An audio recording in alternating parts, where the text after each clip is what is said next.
Today we're here with FAMU Assistant Vice President for Safety and Police Chief Terence Calloway.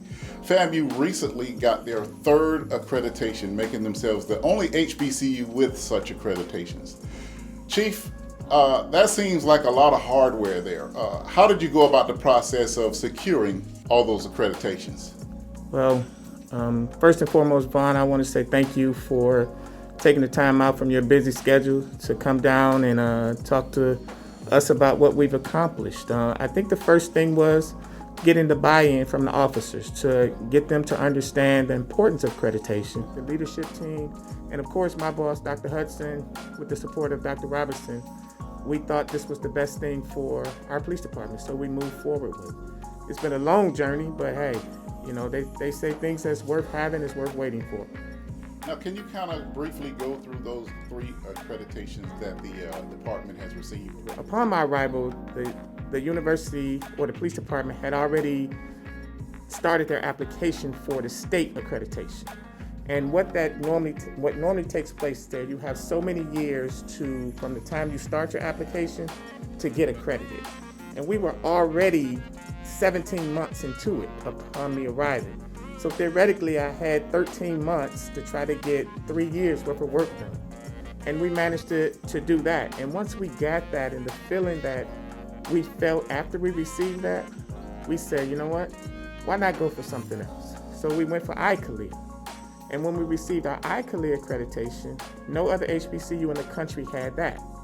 Now there are a couple HBCUs that had CALEA accreditation, but not ICALEA and CALEA both. And when we finished our ICALEA accreditation, you know how FAMU does it. If they gonna do it, they're gonna do it big. So we decided, you know what? We're this close.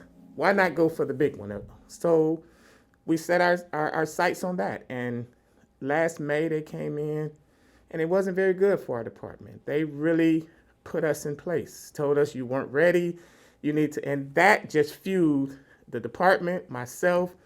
We were angry at that point, and we decided, you know what? No one's going to tell us, not FAMU, that we can't do something.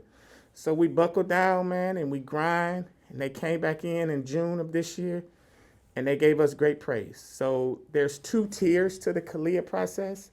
There's tier 1, which they look at maybe 160, 180 standards. But you know how FAMU is, man. We decided we're going for the advanced CALEA accreditation, which entail 460 standards. So we did that, and November the 13th at 2:55, we were confirmed as the only HBCU in the world that has 3 accreditations under their belt. All right, Chief. Well, I can say that being around campus since you've arrived, we've seen quite a few developments. I see ATVs around. I see the police department being more engaged. And it appears that more of the students and staff and faculty are aware of the police and have a relationship with them. Was that deliberate? Oh, absolutely. Prior to me taking this job, or coming here to start the job, I should say, I'd already had the job.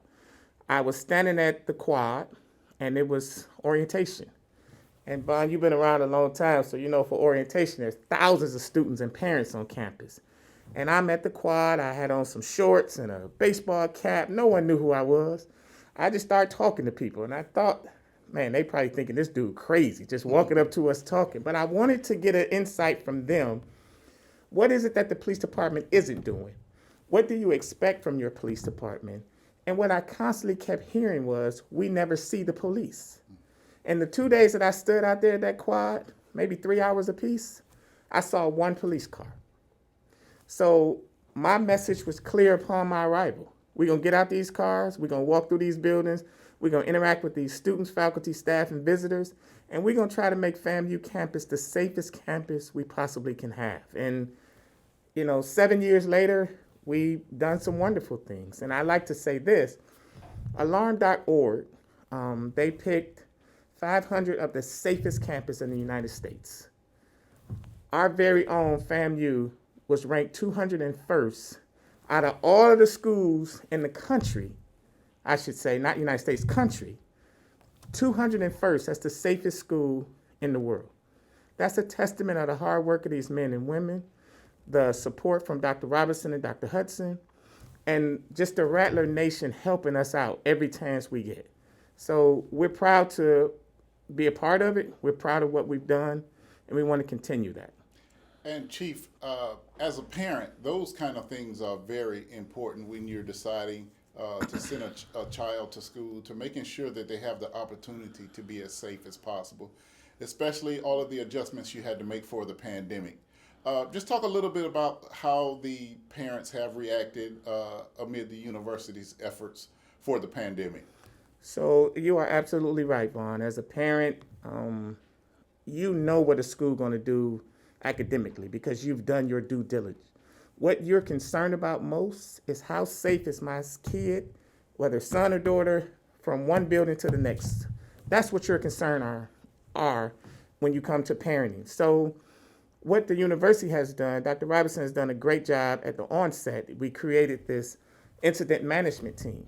And then he created this back to work team. So we had two teams working simultaneously to get the best efforts for our student or come up with the best ideas on how we keep our students safe. And we've done a really good job, man. We implemented a curfew, which worked great for us. Our numbers were extremely low. And like any place else, you see some spike in numbers.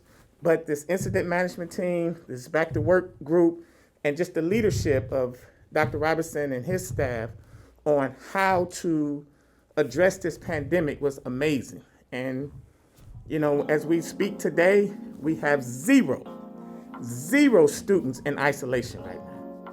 Well, that's fantastic. And a part of that is not only the efforts to keep kids safe on the front end, but also Tanya Tatum and her staff having a COVID testing site right at Bragg Memorial Stadium. We can't understate how important that is. It's more important to know.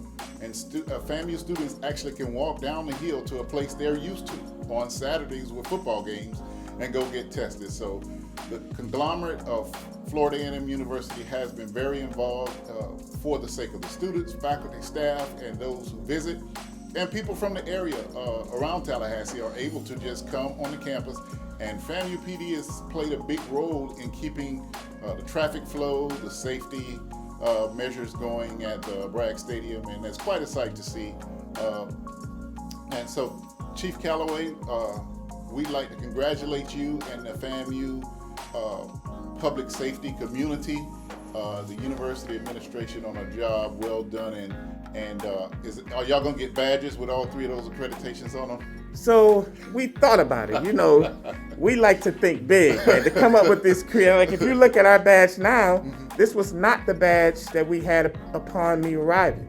But collective ideas from the staff, we generated this badge for us.